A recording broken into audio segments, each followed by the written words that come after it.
Look at that compute. They're gonna kill me. That's what I said the first time I realized that I burned through almost 100K in a single month.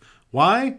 Because I didn't properly set up governance policies or monitoring in my Azure environment before I handed the access to the team. That is the nightmare scenario that we are avoiding today. Before you start ingesting data from Salesforce, QuickBooks, or SharePoint, even before you query with SQL or publish to Power BI, you need to provision the right resources and set them up correctly. That is what we're doing in today's lesson. In this walkthrough, I'm going to show you how to set up your Azure Fabric workspace the right way. From core provisioning to smart naming, you're going to walk away with a standard space foundation for everything to come. Let's jump in. We're going to start in the Azure portal. Step one is going to be to create a resource group. This is your container for everything that you're going to deploy. Pro tip here, don't just call it something like rg-dev or rg-test. Use a naming standard, something like your domain underscore, your resource underscore, and then your environment. For example, today we're going to use sales underscore GDE, for example, data engineering underscore dev for our development environment. So you may have multiple subscriptions like I see here. These little key icons are subscriptions. These little blue cubes inside the square brackets are resource groups. But today we're going to start off by creating a new resource group. So we're going to come up here. We're going to create a resource. We're going to say group. We're going to click on resource group. We're going to hit create. We're going to choose our subscription that we want to put it in. And we're going to use, again, the MCPP subscription, but use your subscription. Again, we're going to call it sales, GDE, and dev for development. For the region, you're going to want to choose the region that's closest to you, closest to where the data is. And so for me, it's going to be East US. Review and create, and then create. So as simple as that, not too complex there to create a resource group. Next, we're going to create a Fabric workspace. This is your command center for all things data. When you create the workspace, be sure to pick a region that matches your data locality and your compliance needs. Name it using the same convention. Keep it in mind that for this type of resource, you can't use underscores. So I'm going to show you what that looks like. There are a couple different ways that you can create this resource. You could use the top center bar to search. You could click on the plus sign and create a resource. For this instance, let's use the top center search bar, and we're going to type in Fabric. You'll have seen that it was already there, but it may not be there for you. And you'll see under Services, Microsoft Fabric. Next, you're going to hit Create. You'll see a link here that you could link out to some additional Microsoft documentation about Fabric. Feel free to take the peruse at those at your convenience. And then we're going to choose some options here. We're going to choose our subscription. For us, it's going to be the MCPP subscription. We're going to choose our resource group that we just created, our sales GDE dev. We're going to choose our capacity name. And here we're going to choose GDE, Fabric, and dev. Again, the same common nomenclature that we just used. So we're going to actually do sales, GDE, Fabric, dev. And then we want to choose our capacity size. So I'm going to change it to from F64 to a lower capacity size. You'll see our cost estimated per month along the right-hand side here. And you'll see that it scales up quite far. $269,000 a month is a huge amount for a lot of you. So be aware that there are companies out there that need that capacity, right? For a lot of you, you're not going to need that capacity. We're going to start at F2, especially for a dev environment, and we could scale it up later if we need to. I'll actually show you later in the video how you can actually get your price lower than that $262, but for now, let's move on. We'll revisit that. There's a couple different things here. There's some tags here.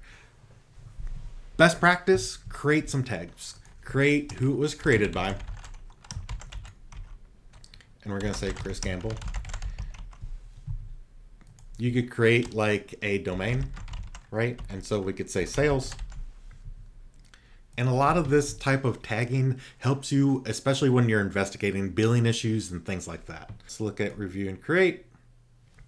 It's going to tell me that, the estimated cost is $262.80 for the month. It's going to give me some terms of use, going to give me some basic information here, and again, my tag information. We could go to resource. We could actually click on here. It'll take me to the resource.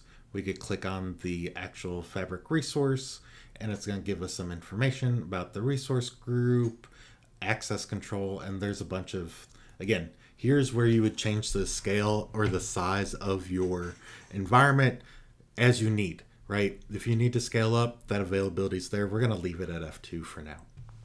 All right, so unlike some of the other Azure resources like Synapse or ADF, there's not an easy button to get straight to your Fabric workspace from here. Get to the Fabric workspace, you could go to app.fabric.microsoft.com, and that will allow you to log into your Fabric workspace.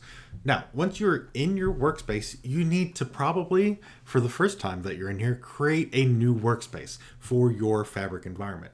So we're going to create a new workspace. We're going to hit this plus button here. We're going to name our workspace.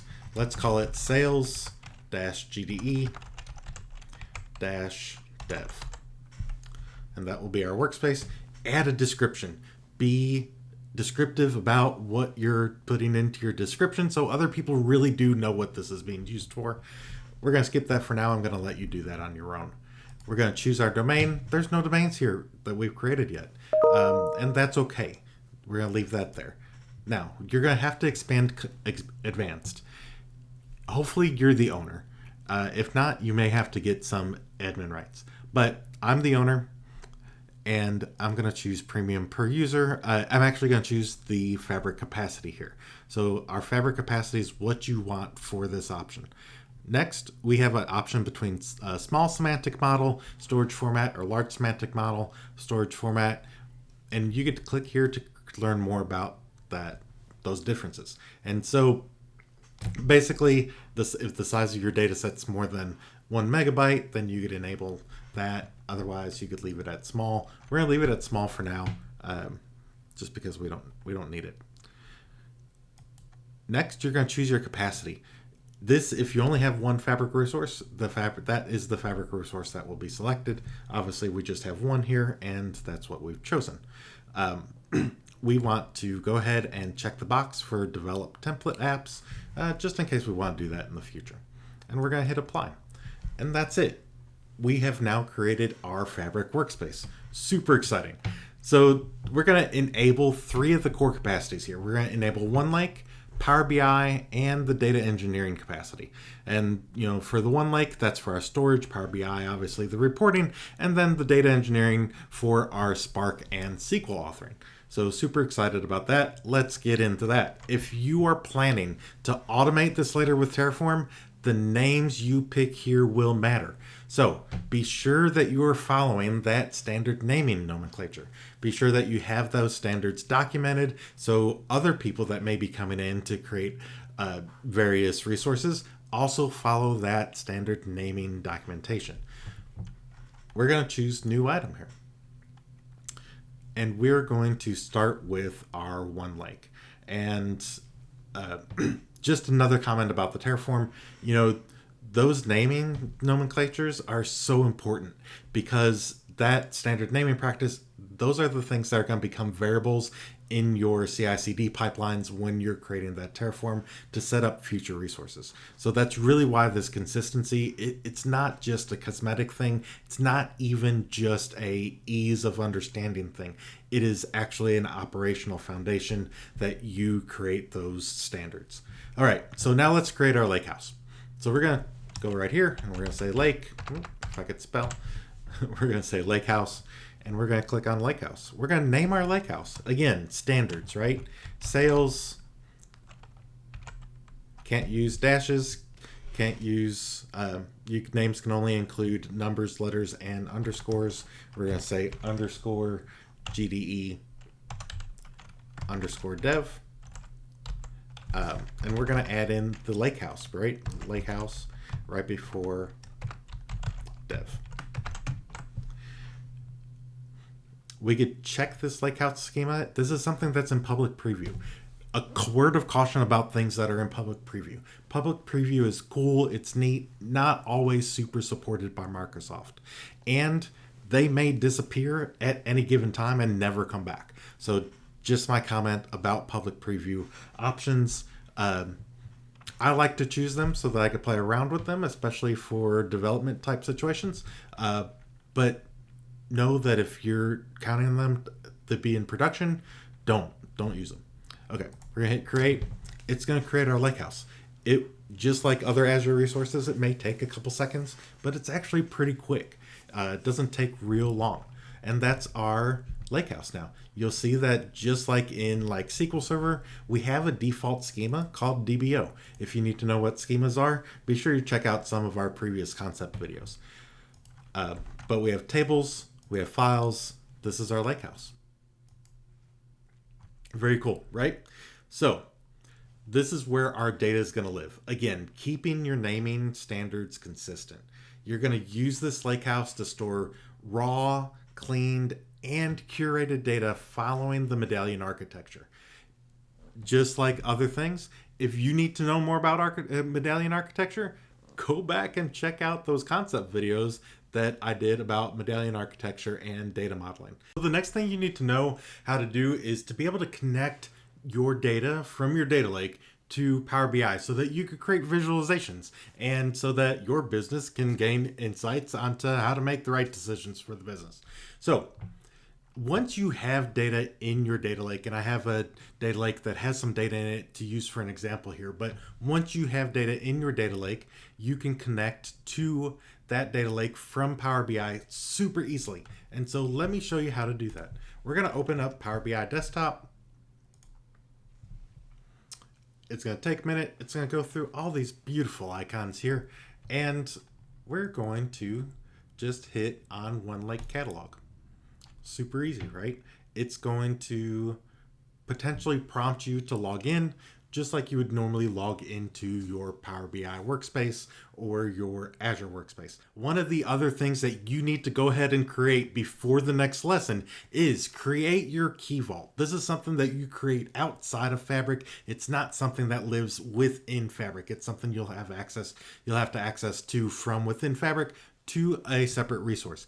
But this is a key vault is where you store your keys and your secrets. So this is a secure vault that you use to make sure that you're putting in things like your passwords to your servers, to your databases, as well as any API keys, even down to connection strings to different resources. If your team spins up a Spark job right now without any restrictions and you haven't put any of those permissions in place, you too can relive that $100,000 build that I talked about at the beginning of the video.